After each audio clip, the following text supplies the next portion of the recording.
என்னதான் எவ்வளவுதான் நம்ம திறமைசாலியாக இருந்தாலும் ஒரு அளவுக்கு மேலே வந்து ஓவர் கான்ஃபிடென்ட் உடம்புக்காகாதுன்னு சொல்லுவாங்க. ஆனால் வானதி அப்படித்தாங்க கொஞ்சம் கூட பொறுமை இல்லாத பொண்ணாக நடந்துக்கிட்டு இருக்கு. சில நேரங்களில் ஏன்டா இந்த பிள்ளை இப்படி நடந்துக்கிட்டு இருக்கு அப்படின்னு தாங்க தோணுது. எரிச்சல் வர்ற ஒரு கேரக்டராக வானதியை காமிக்கிறாங்க. மகாநதியில் ஆரம்ப காலத்துலேருந்து யமுனாவை பார்த்தா அப்படி தாங்க தோணும். அதே மாதிரி தான் இப்போ இந்த பிள்ளை பாசத்தை நல்லா காமிக்குது பாண்டியன் மேலே. அடுத்த செகண்டே அப்படி இப்படி நீ என்ன அப்படி பேச்சு நீ என்ன அம்மாடியோ எனக்கெல்லாம் இந்த மாதிரி துருவி துருவி நொண்டி நொண்டி கேள்வி கேட்டுதான்னு வைங்களேன் போடி அப்படின்னு சொல்லிட்டு தலைமுடியில் இருக்கிறத சொல்லிட்டு போயிருப்பவங்க போடி இவளே அப்படின்ட்டு. ஆனால் பாண்டியன் பொறுமைசாலிங்க, உண்மையிலே நல்ல மனுஷன் தான் சொல்லணும். வேறு வழியே இல்லாமல் வான்னு கூட்டிகிட்டு போயிடுறாரு. காதல் வந்து ரெண்டு பக்கட்டும் ஒரே மாதிரி இருக்கணும், அப்போ தான் நிலச்சி நிற்கும்னு சொல்லுவாங்க. இந்த பிள்ளை காதல் வந்து கண்மூடித்தனமாக அதிகமாக வச்சுருக்கு. பாண்டியனுக்கு காதலை விட பொறுப்புத்தன்மை குடும்பத்தன்மை அது நல்லது தானங்க. இப்படி இருக்கிறது ஒரு ஆம்பளை பிள்ளை இப்படி இருந்தால் தப்புன்னு சொல்லவே கூடாது. பொண்ணு மனசை புரிஞ்சுக்கடா அப்படின்னு சொல்லவே கூடாதுங்க. ஏன்னா அவர் யதார்த்தவாதியாக இருக்காரு. இந்த பிள்ளை தான் கொஞ்சம் கனவு உலகத்தில் வாழ்ந்துட்டு இருக்கு. யதார்த்தவாதியும் கனவு உலகத்தில் வாழ்கிறவளும் சேர்ந்து வாழ்ந்தா என்னங்க ஆகும்? அப்படியே கதை கந்தலையாத்தான் போயிட்டுருக்கும். இப்போ ரெண்டு பேரும் கிளம்பிடுறாங்க. பாவம் 4000 5000க்கு பெட்ரோலை போட்டுக்கிட்டு பொருட்கள் வாங்க போகிறாரு. அங்கே போகிற இடத்துல பார்த்தா ஒவ்வொரு இடத்துலையுமே நமக்கு தெரியுங்க 2 நாள் ஆகுண்டி நீ வேணாண்டின்னு சொல்லும் போதே ஆஹா இதுதான் கதை நடக்க போகுதுன்னு. ஐயோ இல்லைப்பா பாண்டியா, இன்னும் வர்றதுக்கு 2-3 மணி நேரம் ஆகுமே, தீர்ந்துருச்சே, இப்போ தான் வாங்கினாங்க அப்படிங்கிறாங்க. சரின்னு சொல்லிட்டு அவரே ஒரு கடையை சொல்கிறாங்க. அந்த கடைக்கு போனால் அங்கேயும் கிடைக்கல, பாதி கிடைக்குது. ஐயோ நொந்துக்கிறாங்க. மணி ஆகுது, ராத்திரி ஆகுது, இப்போ எப்படி நம்ம வீட்டுக்கு போகிறது? ஆனால் இந்த பிள்ளை கொஞ்சம் கூட கவலைப்படலை. ஜாலியாக என்ஜாய் பண்ணிட்டு வருது. ஏய் என்னடி என்ன பாண்டியா என்னடினா கொஞ்சம் கூட கவலை இல்லையா? நீ பாட்டுக்கு தின்னுக்கிட்டே வர்ற. என்ன பாண்டியா நீ பாட்டுக்கு போன ஜாமான் வாங்குறதுக்கு போயிட்டு இருந்தேன், இங்கே ஐஸ்கிரீம் வித்துச்சு நான் தின்னுக்கிட்டு இருக்கேன் அப்படின்னு தின்னுக்கிட்டே இருக்கா. ஐயோ இப்போ பாரு பொருட்கள்லாம் இல்லடி, இப்போ என்னடி பண்ணுறது? ஐயோ பொருள் இல்லையா? அப்போ என்ன பாண்டியா பண்ணுறது? இப்போ என்ன பண்ணுறது? நாளைக்கு தான் தங்கி தான் வாங்கிட்டு போகணும். Okay jolly. என்னடி ஜாலிங்கிற? உங்கள் அம்மா கத்த மாட்டாங்களா? என்ன பாண்டியா நான் பயப்படணும்? ஐயோ பாண்டியா நான் எப்படி வீட்டுக்கு போயாகணும், எங்கள் அம்மா என்ன அடிக்கும் அப்படின்னு நான் சொல்லணும். நீ ஏன்டா இப்படி சொல்கிற? அசல் நீலாம் பொம்பளை பிள்ளையா பிறந்திருக்கணும்டா அப்படின்னு சொல்ல. உண்மையிலே நான் மட்டும் ஆம்பளை இடத்துல நான் இருந்திருந்தேன், உன்னை தாலி கட்டி கூட்டியா அந்த நேரம் 5 மாதம் மசக்காக்கி வச்சுருப்பேன் தெரியுமா? ஐயோ நான் டென்ஷனில் இருக்கேன் அப்படிங்கிறாரு. சரி பாண்டியா கோச்சுக்காத. இப்போ என்ன நானா எங்கள் அம்மா எங்கள் அப்பா சமாளிச்சுக்குவேன், என்னடி சொல்லுவேன்? அடைய என் ஃப்ரெண்டை வீட்டுக்கு வந்தேன், அங்கே அவங்க அம்மாவுக்கு முடியாமல் போயிடுச்சு, ஏதோ ஒன்று சொல்கிறேன் போதுமா அப்படின்னு சொல்கிறாங்க. ஐயோ இவளை கூட்டிகிட்டு வந்து இப்போ என்ன பண்ணுறது, இப்போ எங்கே தங்குறது அப்படிங்கிறாங்க. ஆடா ஊர் உலகத்தில் கட்டி வச்சுருக்காங்க லாட்ஜு, நமக்காத்தான் நம்மள மாதிரி ஆட்களுக்காத்தான் அப்படின்னு சொல்லிட்டு வாடா அப்படின்னு கூப்பிட்டு போகிறாங்க. ஹோட்டலில் போய் ஃபுல் கட்டிட்டாங்க, சாப்பிட்டு முடிச்சிடுறாங்க.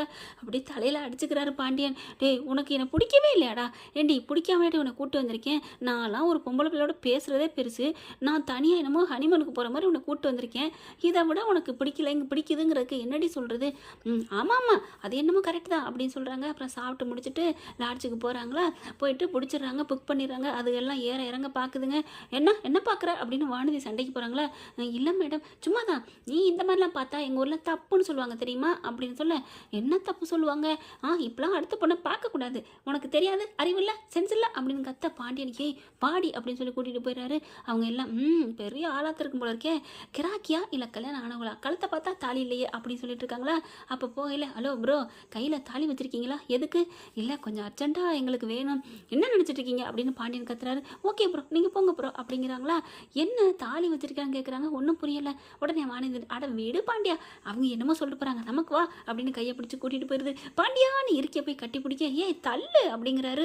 ஏன் பாட்டியா நீ கடை திறந்தப்போ கட்டி பிடிச்சேன், அங்கே ஆளுங்க இருக்கான்னு என்னை தள்ளி விட்ட, ஒவ்வொரு இடத்துலையும் கட்டி பிடிக்கலாம், ஆள் இருக்கான்னு தள்ளி விட்ட, இப்போ யார் இருக்கா? ஒரு ஹால் தான் இருக்குது, இதை யார் பார்த்து என்ன பண்ண போகிறா அப்படின்னு இருக்க கட்டி பிடிக்குது. தள்ளி போடி முடியாது அப்படிங்கிற பலார்னு ஒரு அறையிறாரு. என்ன பாண்டியா உன்னை நம்பி வந்ததுக்கு ஒரு அறையில் கொடுப்பேன்னு பார்த்தா அறையை கொடுத்துட்டேன், ரைமிங்ஸ் வேறையா அப்படின்னு சிரிப்பு வருது. என் பாண்டியன் சிரிச்சிட்டேன் அப்படிங்கிறாங்க. நீ சிரிச்சா எவ்வளோ அழகாக இருக்குது தெரியுமா பாண்டியா அப்படிங்கிறாங்க. ஐயோ விடுடி படுடி அப்படின்னு படுக்க வைக்கிறாரு. மறுபடியும் என்ன பண்ணுறாங்க, அப்படி திரும்பிக்கிட்டு அப்படி நோண்டுறாங்க. ஐயோ சும்மா இருடி அப்படிங்கிறாங்க. நடுவில் தலான்னு எடுத்து போடுறாரு. அட பாவி உலகம் தலைகீழாக போயிட்டுருக்குடா, கலிகாலமாக போச்சு, என்னடி பண்ணுற? நான் ஒன்றுமே பண்ணலடி, அதைத்தான் சொல்கிறேன். நாங்கள் தலான்னு எடுத்து வைக்கணும், நீ தூக்கி போட்டு என் கண்ணே மணியன் கொஞ்சணும்.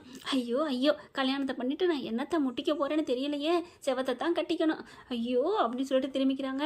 அதுக்கு பார்த்தா எனக்கு ஒரு மாதிரியா இருக்குது, கொஞ்சம் டீ வாங்கிட்டு வரையா, தலை வலிக்குது அப்படிங்கிறாங்க. சரி வாங்கிட்டு வரேன் இரு அப்படின்னு சொல்லிட்டு பாண்டியன் வெளில போயிடுறாங்க. கரெக்டாக கரெக்டாக போலீஸ் ரெய்டு வந்துடுதுங்க.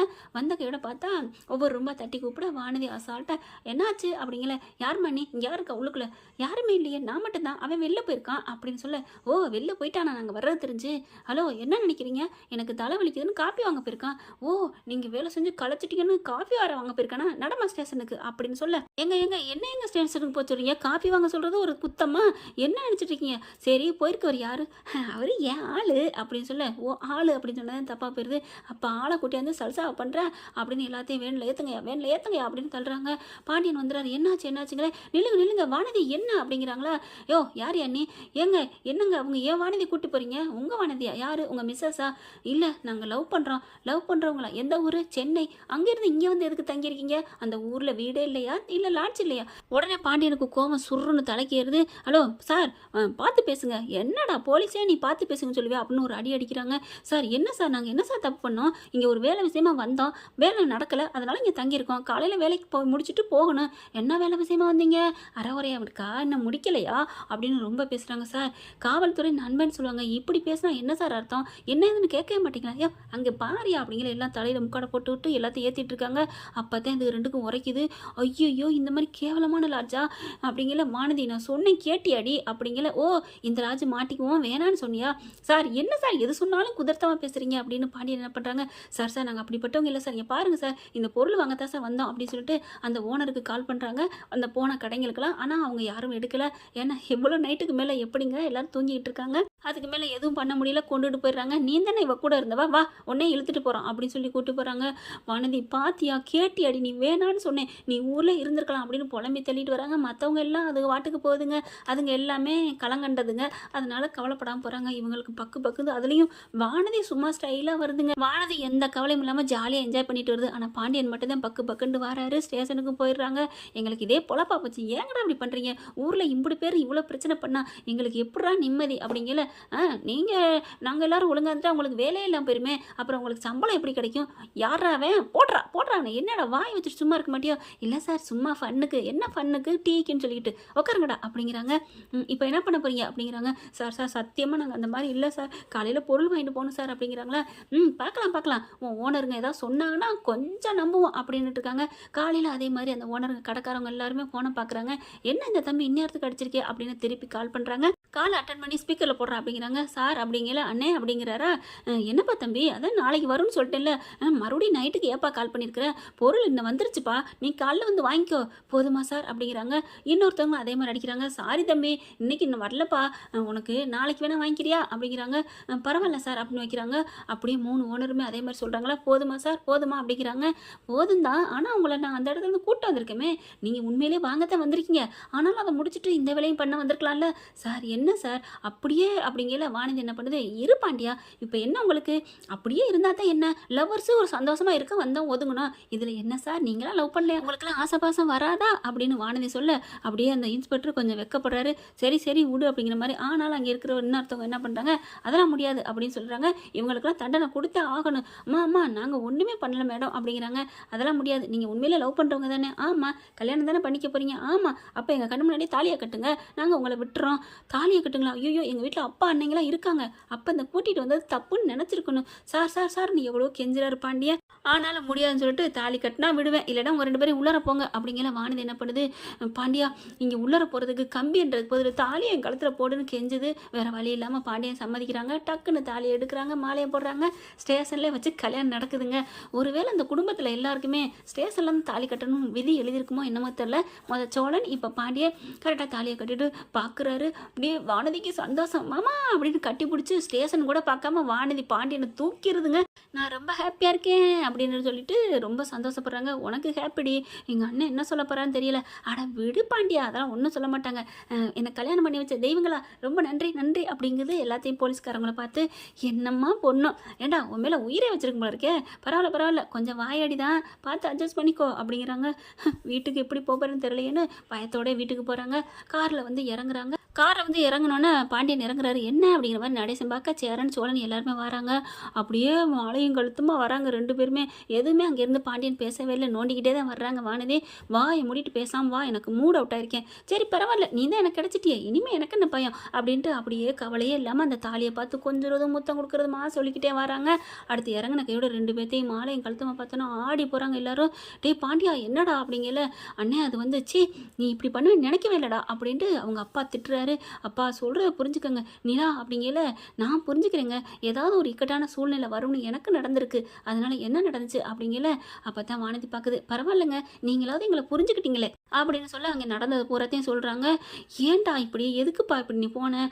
இல்லை நான் சும்மா தான் போனேன்னா அப்படின்னு சொல்லி சோழன் பார்க்குறாங்க. சரிடா விட்றா, இந்த வீட்டுக்கு பொண்ணே வராது, கல்யாணமே நடக்காதுன்னு நினச்சிட்டு இருந்தான். ஆனால் 1 by 1 10 பைசா செலவு இல்லாமல், அதுவும் காவல்துறை அரசாங்க இடத்துலேருந்து கல்யாணம் பண்ணிட்டு வந்திருக்கிறோம், யாராலையும் அழைச்சிக்க முடியாதா அசைச்சிக்க முடியாதா அப்படின்னு சோழன் சொல்ல அப்படியே நிலா பார்க்குறாங்க. இல்லைங்க, இல்லை நான் சும்மா தான் பார்த்தேன் அப்பாடா அப்படிங்கிறாங்க. அப்புறம் அண்ணே உனக்கும் அடுத்து ஸ்டேஷனில் தானே சந்தா, உங்களுக்கும் தப்பி தவறி கூட போலீஸ் ஸ்டேஷன் பக்கம் போயிடாதீங்க. ஏன்டா அங்கேயே தாலி கட்டு நடந்தாலும் நடந்துடும், உங்கள் கல்யாணத்தாவது சீரும் சிறப்புமாக உரறிய பண்ணுவோமா? அடுத்து தான் பல்லவன் இருக்கானே, அவனுக்கு வேணால் பண்ணிக்குவோம். அடப்பாவிங்களா, அப்போ நீங்கள் பண்ணுற ரெடியாக இருக்கீங்களா ஸ்டேஷனில் வச்சு அப்படிங்கிறாரு சோழன். ஓகே ஃப்ரெண்ட், பார்க்கலாம், எப்படியும் போகலாம். தேங்க்யூ. இந்த வீடியோ உங்களுக்கு பிடிச்சிருந்தா தயவு செய்து லைக் பண்ணுங்க. இன்னும் அப்டேட்ஸ்க்காக சேனலை சப்ஸ்கிரைப் பண்ண மறக்காதீங்க. நம்ம கிட்ட இருக்க எல்லா சேனல்ஸோட லேட்டஸ்ட் வீடியோ அப்டேட்ஸ்க்காக மேல ரைட் சைடுல காட்டுற லிங்கை கிளிக் பண்ணி வாட்ஸ்அப் குரூப்ல ஜாயின் பண்ணுங்க. உங்களிடம் விடைபெறுவது நான் உங்கள் மெஹர்.